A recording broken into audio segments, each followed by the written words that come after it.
So, hi, my name is Rachel, and my mentor was Masteller, and I was working on the home heating project that's led by Dominique Pride. And so my goal is to develop curriculum for T3 high school students, kind of using the Kotzebue home study as a backdrop. So I guess the big picture is that everybody really benefits if high school students are able to conduct unofficial home energy audits. So as it is, high costs and accessibility of energy raters really prohibits homeowners from being able to access energy audits, which allow them to make informed decisions about retrofits that they might want to implement in their homes. So for example, even though the Northwest Arctic Borough is the largest Alaskan borough by landmass, there's currently zero certified energy raters that permanently reside in the borough. Yeah, and so the study, I guess, is kind of ideal as a backdrop because it helped me learn about energy rating, the energy audit process by shadowing certified energy rater Mike Houston for 1 week in Kotzebue, and also by getting to share 1 week with T3 high school students and kind of learn how they learn. And I think specifically for teaching the students through the lens of this study, the study kind of combines a lot of aspects of energy concepts, integrating renewables, and the importance of making energy efficiency improvements to reduce fuel oil consumption in a way that's really applicable.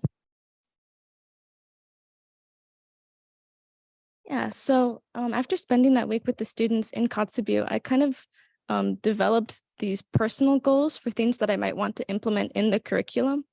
So those included instructor lesson plan resources, so guides that would assist the instructor on materials that are required or skills that students might learn with each activity, like a comprehensive slide deck, hands-on activities, themed curriculum roadmap, an escape room, and then other games. So I have 2 games that I developed. One is an escape room themed energy audit game that's a hands-on in-person game where students actually get to practice using energy audit tools that are provided in the classroom.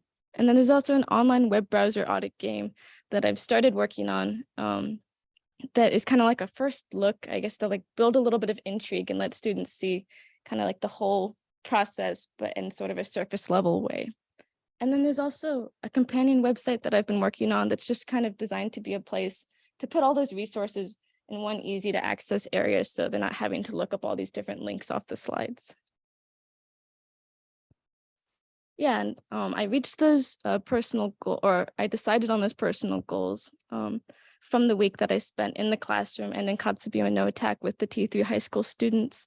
I had the opportunity to shadow Mark Houston, a certified energy rater in Kotzebue for a few days just this past week. There was a lot of online research that I had to conduct since I was totally new to the energy audit process and Alaska and just a lot of energy concepts in general. And then I also got a lot of feedback from people here at ACEP, from my mentors, from George and from Savannah. And so, yeah, those experiences led me to think that it would be smart to gamify the curriculum to make it as engaging and fun as possible, to make the slides really colorful and dynamic, to really grab students' attention and keep it.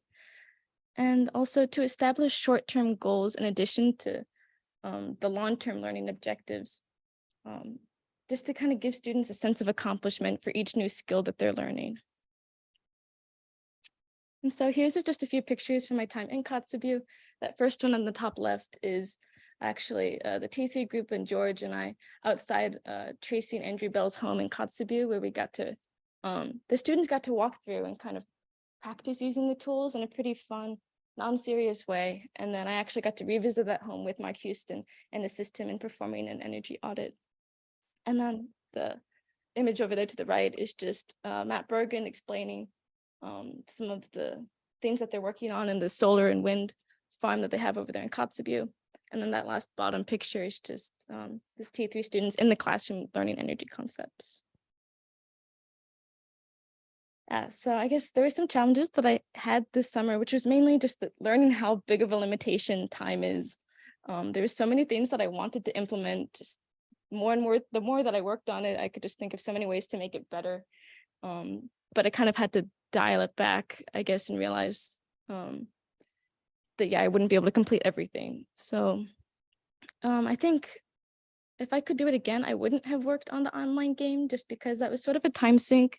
I have very minimal programming experience. And so that was about 2 weeks in itself. And then there was a week and a half where I was without Wi-Fi and cell service in Kotzebue. And then there was also a lot of things that I just didn't know. I didn't know until I was able to actually shadow Mark Houston in Kotzebue. Yeah, and then the last thing is I think I would have further separated out. So T3, they teach their curriculum in terms of badges. So like your level 1 badge is like your introductory concepts, and then you can kind of take things deeper. And so with the energy badge, students who complete level 3 badge content will actually have a college credit and be given tools to take home to their communities to become a resource for their communities. And I think there was a little bit of confusion over what should be level 2, what should be level 3. And I think if I had separated out that content, it would have enabled me to actually complete level 2 a bit better. Yeah, so right now the curriculum, I have about 100 slides completed, the in-person audit game activity completed, some introductory AK Warm, which is an energy rating software, tutorials underway, and instructor activity resources. And yeah, I think I'll jump straight to, so here's kind of, sorry for the low quality of the screen caps. I had a little trouble with those, but sorry, this might be loud, but.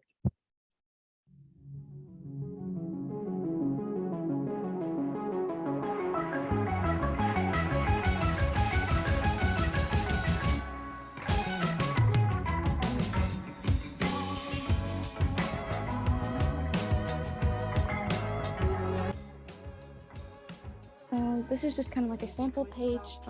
It's instructions on how they can actually progress through the game. And then you can see a couple of the most common tools on the top right menu, which is a laser distance measure and an IR camera or a thermal imager. So yeah, this game is still in progress, but basically the idea is you'll be able to move this laser pointer around, practice collecting measurements, and learning how to take useful notes.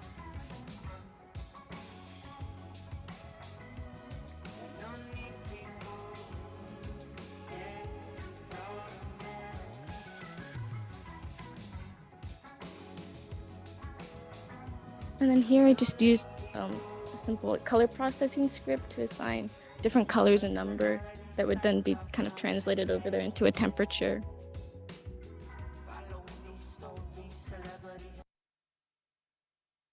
And then, yeah, and then here's just kind of an overview. Oh, sorry. An overview of kind of some of the slides that I was working on. You can kind of see I tried to make them just look fun, I think. And here's a picture from a home in Kotzebue with some details that Mark pointed out to me. So this is kind of an example of the type of content that I tried to include. Tried to make there lots of questions, hands-on activities, and yeah. And then here's just the last thing. It's just content that I made for the in-person audit game activity, which is kind of like an escape room where you have to collect some measurements and you can only leave once you've presented your results to the instructor. So.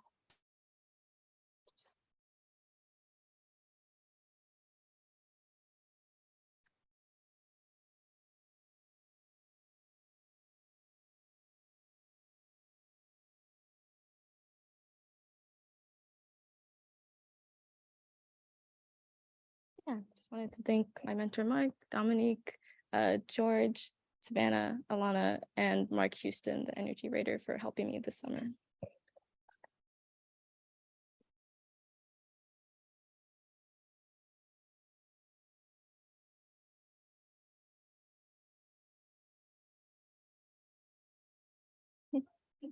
So certain features of the game are playable, but I realized kind of this is like, I guess it's like halfway complete.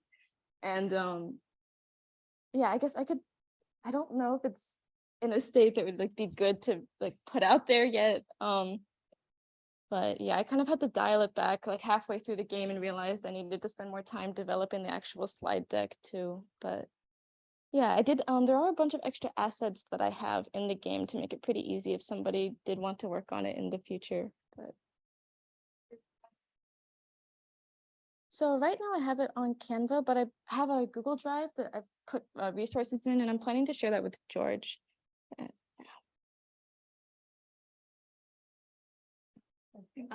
Thank you so much.